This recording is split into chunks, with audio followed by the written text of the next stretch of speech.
यही तो होता था।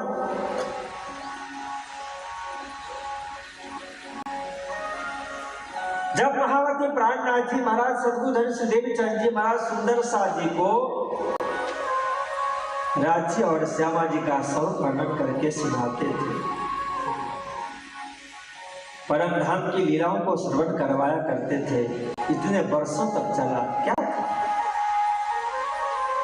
हर रोज नित्य नए रस का अनुभूति, हर रोज अलग अलग ढंग का अनुभूति। इसीलिए श्रीमद् भागवत के लिए कहा पिबत भागवतम रसमालयम मुहुर्हो रसिका भुवि भावुका।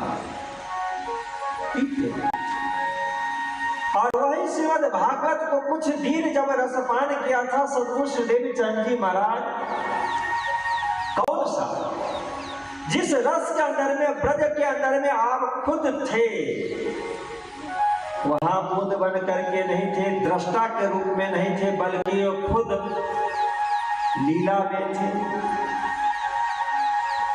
सुंदरबाई इंद्रावती ब्रज की लीला को, रास की लीला को देखा ही नहीं, देखा तो बात, बल्कि उन्होंने की। ब्रजमंडल में जब कृष्ण की लीला हो रही थी, रास में जब लीला हो रही थी, तो उसके अंदर में पात्र थे। और इसके बाद श्रीमद् भागवत के द्वारा उनको देखने को मिला, सुनने को मिला, समझने को मिला, तो उस भागवत में आप इतना ओतप्रोत हो गए कि भट्ट जी ने कहा कि हे देवचंद्र जी, मैं ये समझता था कि श्रीमद् भागवत रूप एक पेड़ है, वृक्ष है, उसके अंदर में डालियां है, शाखा है, प्रशाखाएं हैं, पत्ते हैं, उसके अंदर में फूल है, उस पत्ते के अंदर में नस है। पर कोई विद्वान, कोई जानने वाले एक शाखा तक जा सकता है।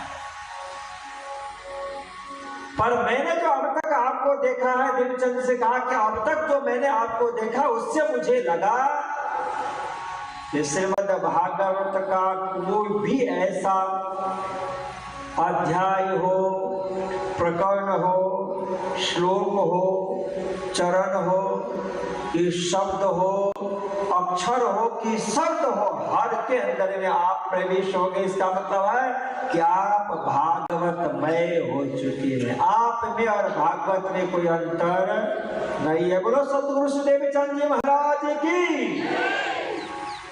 एक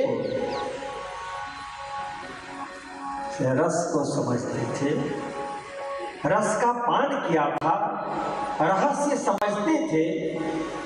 और उनसे जब पूछा गया कि क्या आप सही में एकादशी का व्रत और द्वादशी के दिन, एकादशी के दिन भोजन करते हैं और द्वादशी के दिन व्रत करते हैं, तो श्रीदेवी चंद जी महाराज ने सहर्ष स्वीकार किया, बिल्कुल भट्ट जी, मैं ऐसे ही किया करता हूं, ऐसे ही क्या। और सबको तो सुनना ही था कि किसी भी तरह से एक बात श्रीदेवी चंद जी स्वीकार कर ले। शिकायत करने वाले खुश हो गए, हाँ देखो स्वीकार कर लिया। सबने कहा कि चलो ठीक है, क्योंकि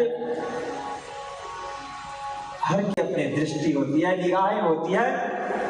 पर यह भी बिल्कुल सत्य है कि आप जिस सत्य को सत्य समझ रहे हैं, उस सत्य से यदि कोई ऊपर उठ गया है तो वह सत्य आपके लिए सत्य हो सकता है, पर दूसरे के लिए वह सत्य असत्य भी हो जाएगा,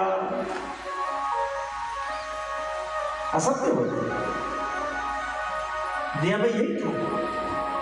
इसीलिए कहते थे मंजिल, इसीलिए प्राणनाथ जी ने कहा सोते ताही बोलिया जो गया जहां लो चल। अब जिनको 1000 रुपया मिला है, 1000 रुपया में ही खूब ऊपर नीचे ऊपर हो रहा है, लाख नहीं देखा है, तो उनके लिए तो 1000 ही बहुत अच्छा है, सब कुछ हो।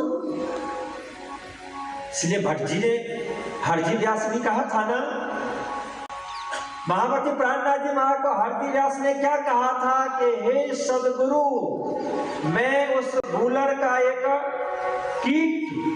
कीड़ा हूं, जंतु हूं, कि जो उसके अंदर में ही जाकर के अपने आप को समझता है। दूसरे गुलर में भी जंतु है वो उनको पता नहीं है। कितना बड़ा विद्वान था। और जब उनको पता चला कि भाई मेढक सिर्फ कुआं ही में नहीं होता है, सरोवर में भी होगा, और जिस दिन वो कुएं का मेढक सरोवर में जाएगा तब पता चलेगा कि सरोवर क्या होता है और कुआं क्या होता है। उससे पहले तो उनको लगता है कि इससे बढ़कर के दुनिया है ही नहीं, उसी में छलांग मारता है।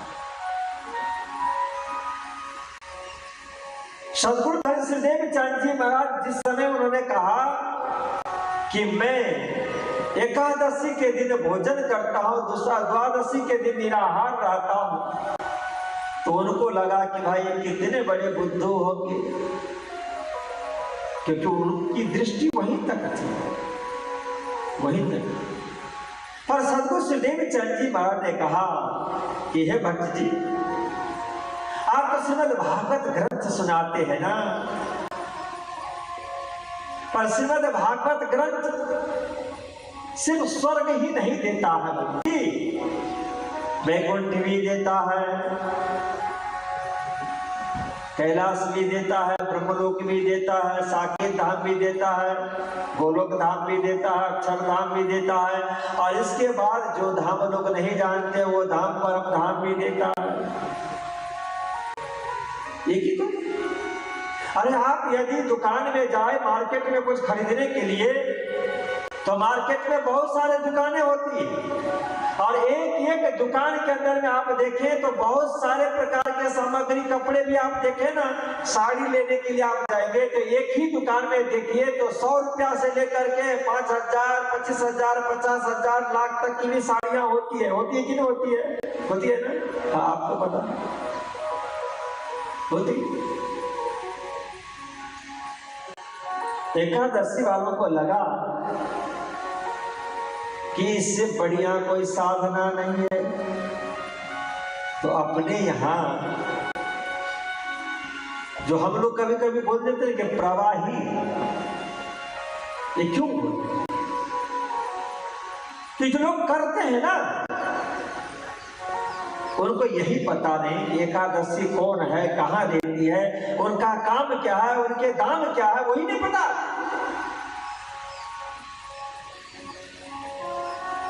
और जिस दिन पता चल जाए कि एकादशी का स्थान ये है, नाम ये है, काम ये है, दाम ये है, यहां तक ले जाने की शक्ति है, तो फिर पता चलेगा कि नहीं, इससे ऊपर कहेंगे हम तो भक्ति करते हैं परब्रह्म परमात्मा का। क्या हो गया भाई? भक्ति करते हैं परब्रह्म परमात्मा का जो सेक्रेटरी है ना, उनका, और उनके भक्ति करते करते भी कहेंगे कि हम तो एकादशी करेंगे। अब देखो कहाँ एकादशी और कहाँ उस परब्रह्म परमात्मा श्री कृष्ण श्रीराज जी महाराज के सदन और उनकी भक्ति और एकादशी कहाँ मेल खाता है? मेल खाता है? एकादशी एक देवी दुनिया की संपत्ति। सदगुरु ने कहा कि ये सब सुन के स्वर्ग का साधन कर रहा है, पर मैंने जो श्रीमद् भागवत शास्त्र को देखा है, सुना है, समझा है, उसके लिए उन्होंने कहा कि पार ब्रह्म लीला रस का ये जो ग्रंथ भागवत, ताको सुन के स्वर्ग का ये जो साधन करत।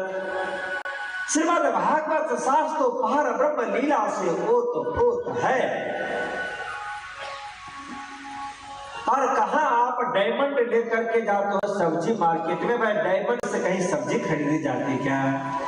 हीरे से आप जाओ कपड़े मार्केट में कपड़े खरीदने के लिए, हीरे लेकर के आप जाओ साग मार्केट में सब्जी खरीदने के लिए, लोग क्या करेंगे? परब्रह्म परमात्मा की भक्ति, और फिर यदि आप जाओ स्वर्ग में इंद्र के पास, आप जाओ वैकुंठ में भगवान विष्णु के पास, आप जाओ कैलाश में भगवान शिव के पास, आप जाओ नारायण भगवान निराकार में, तो कृष्ण भक्ति क्यों? भागवत श्रवण करने का मतलब क्या? यही चीज हम और आपको सुनने को मिलेगा पंच दिवसीय श्री कृष्ण कथा में, कि जिस तारतम सागर ग्रंथ ने उस परब्रह्म परमात्मा की दिव्य लीलाओं को इस भूतल पे अवतरण किया है, आखिर वो कौन? जिसके लिए मैंने कहा हमसे कि श्री सुखदेव जी महाराज और वेद व्यास जी महाराज भी उस कृष्ण रस का दर्शन किया, पान किया, लीला का दर्शन किया और पान किया, पर उसमें वो ओतप्रोत नहीं हो पाए, पर उसमें ओतप्रोत हो गए। कौन? सद्गुरु श्री देवी चंद जी महाराज और महामती प्राणनाथ जी महाराज, इसलिए क्योंकि साक्षात उस लीला में आप थे, इसलिए वो निरूपण कर सकते हैं, वो अलग अलग बता सकते हैं कि हकीकत में श्रीमद् भागवत में कितने प्रकार की कृष्ण की अनंत लीलाएं समान। इसलिए श्रीमद् भागवत शास्त्र एक कारण बना,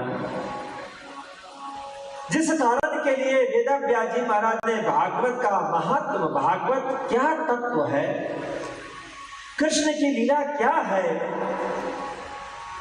इसलिए भागवत की महिमा को वर्णन करने के लिए उन्होंने श्रीमद् भागवत महात्म्य करके 6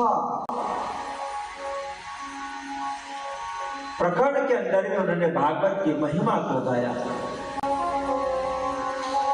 जिसमें से सबसे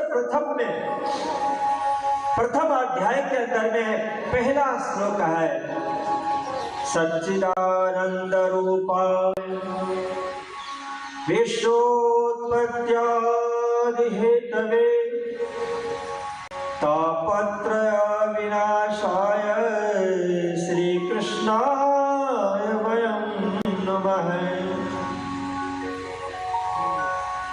ये महत्व है, श्री कृष्ण के लिए कहा। इसमें श्री कृष्ण जी के लिए 3 विशेषण लगाए गए। वो कृष्ण कौन है, वो परब्रह्म परमात्मा कौन है, वो कहाँ रहते हैं, वो क्या करते हैं, क्या लेना देना है उनसे। तो 3 बातों के अंदर में वेद व्यास जी ने समझाया कि वो तो सच्चिदानंद है, और इसके बाद उन्होंने कहा विश्वोत्पत्त्यादि हेतवे, विश्व के उत्पत्ति स्थिति और लय के कारण। अब देखिए, हम लोग भी बीता कथा जब सुनते हैं तो हमारे जो आराध्य देव है महामती प्राणनाथ जी महाराज, देखिए लीला करने वाले जो पुरुष होते हैं ना, आप कभी कभी सोचो तो खरा, मेहराज ठाकुर जिनको देख करके महामती प्राणनाथ जी ने क्या कहा था, 12 वर्ष 2 महीना 10 दिन जब हुआ तो सद्गुरु श्री देवी चंद जी ने महामती प्राणनाथ जी को क्या कहा था कि तू इंद्रावती की आत्मा है, जागनी तेरे से होना है। परब्रह्म परमात्मा ने नाम श्रृंगार शोभा सब कुछ तेरे को बख्शिश किया। कहा था ना, कब कहा था कि जब उनकी अवस्था 12 वर्ष 2 महीना और 10 दिन था।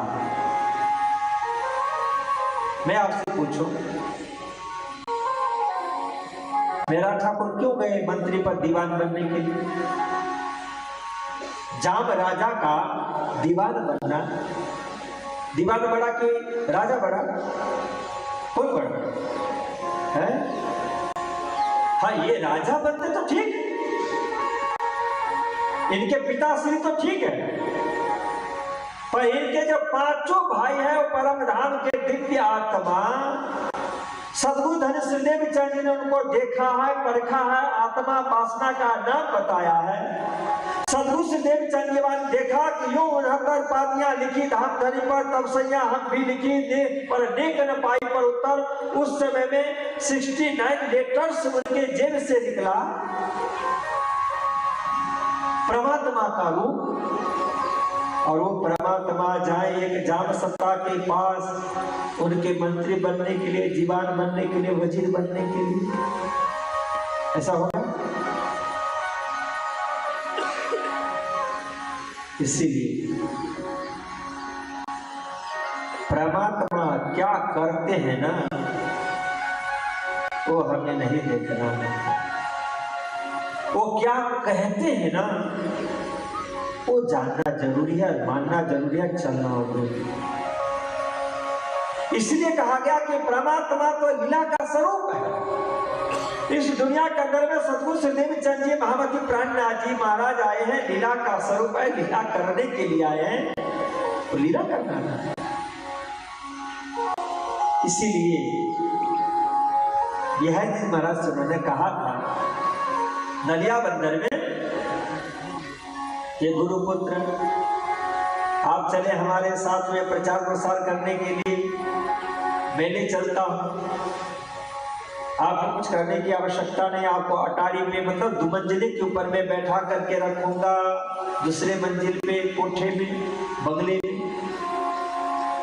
करने वाला मैं हूं, मैं करूंगा, पर मैं देखूंगा कि जब योग्य बन गए, आपके पास जाने के लायक हो गए, तो फिर मैं आपके पास में भेजूंगा, उनको आप कंठी पहराएंगे, आशीर्वाद देंगे सदगुरु के रूप में।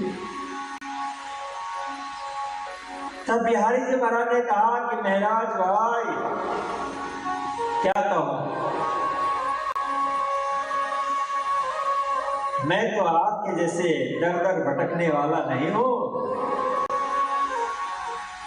जिनको जरूरत होगी ना वो खुद आ जाएंगे जामनगर, नौतनपुरी धाम, अपने को कहीं जाने की आवश्यकता नहीं है। और मैं तो ये भी कहता हूं कि ये भटकना का काम छोड़ दो। फकीरी की मजा अलग है बहुत, इसमें है मैं जानी मौज में है, ऐसे नहीं कहा होगा प्रार्थना, इसमें तो आप लोग कहते हैं मन लग गया मेरो मन फकीरी में। हाँ गाते फकीरी का मतलब। मेरा ठाकुर से कहा बिहारी जी महाराज ने कि मैं तो ये भी आपसे भी कहूंगा कि भटकना काम छोड़ दो, अपना काम अच्छा नहीं है। और महाराज यदि आप जामनगर में नहीं रह सकते हो, क्योंकि उनको पता है कि जामनगर में रहने के लिए गए तो क्या हो जाएगा, फिर से कारावास। क्यों कि जाम सत्ता जिनके अधीनस्थ है, उनको यदि पता चला कि जामनगर में फिर से मेहराब ठाकुर आ गया है तो अरेस्ट कर लिया जाएगा। इसीलिए बिहार जी ने कहा कि यदि आप जामनगर में नहीं रहते हो तो किसी राजा के पास में जा करके दीवान बन जाओ, मंत्री बन जाओ, वजीर बन जाओ, और ये छोड़ो फकीरी पना। तब आप गाना फकीरी में कैसे मतलब। उस समय मेहराब ठाकुर ने कहा उससे आप बिल्कुल अपने आप को संतुष्ट कर लोगे कि हकीकत में कैसे लीला स्वरूप है। प्रणा जी ने कहा कि ऐसे राजाओं को यदि मैं उपदेश दूं ना तो आपके चाकर बन जाएंगे, नौकर बन जाएंगे। नौकर बन जाएंगे। इसलिए महामती प्राणनाथ जी महाराज लीला स्वरूप है।